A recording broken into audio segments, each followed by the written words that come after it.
شروع اللہ کا نام لے کر جو بڑا مہربان نہایت رحم والا ہے۔ ہم نے نوح کو ان کی قوم کی طرف بھیجا کہ پیشتر اس کے کہ ان پر درد دینے والا عذاب واقع ہو اپنی قوم کو خبردار کر دو۔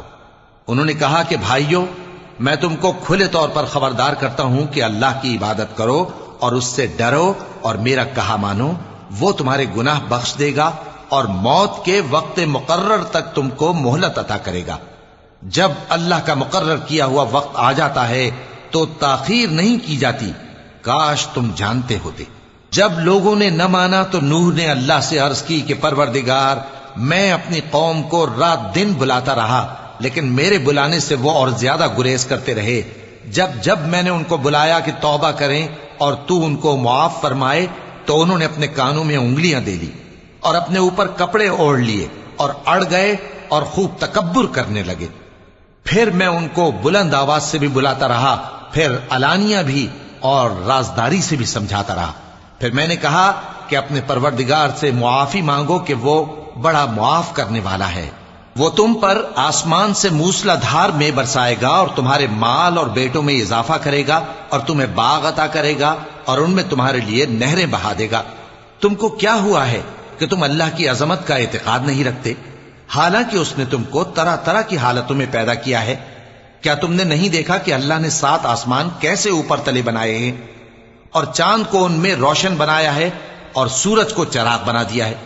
اور اللہ ہی نے تم کو زمین سے ایک خاص طرح سے پیدا کیا ہے، پھر اسی میں تمہیں وہ لوٹا دے گا اور اسی سے تم کو نکال کھڑا کرے گا۔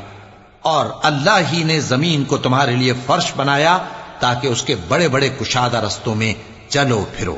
آخر میں نوح نے عرض کی کہ میرے پروردگار، یہ لوگ میرے کہنے پر نہیں چلے اور ایسوں کے تابع ہوئے ہیں جن کو ان کے مال اور اولاد نے نقصان کے سوا کچھ فائدہ نہ دیا، اور وہ بڑی بڑی چالیں چلے اور کہنے لگے کہ اپنے معبودوں کو ہرگز نہ چھوڑنا، اور ود اور سوا اور یغوث اور یعوق اور نصر کو کبھی نہ چھوڑنا۔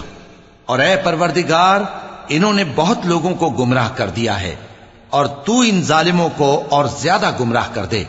آخر وہ اپنے گناہوں کے سبب پہلے غرقاب کر دیے گئے، پھر آگ میں ڈال دیے گئے، تو انہوں نے اللہ کے سوا کسی کو اپنا مددگار نہ پایا۔ اور پھر نوح نے یہ دعا کی کہ میرے پروردگار، ان کافروں میں سے کسی کو زمین پر بستہ نہ رہنے دے، اگر تو ان کو رہنے دے گا تو یہ تیرے بندوں کو گمراہ کریں گے، اور ان سے جو اولاد ہوگی وہ بھی بدکار اور ناشکری ہوگی۔ اے میرے پروردگار، مجھ کو اور میرے ماں باپ کو اور جو ایمان لا کر میرے گھر میں آئے اس کو اور تمام ایمان والے مردوں اور ایمان والی عورتوں کو معاف فرما، اور ظالم لوگوں کے لیے اور زیادہ تباہی بڑھا۔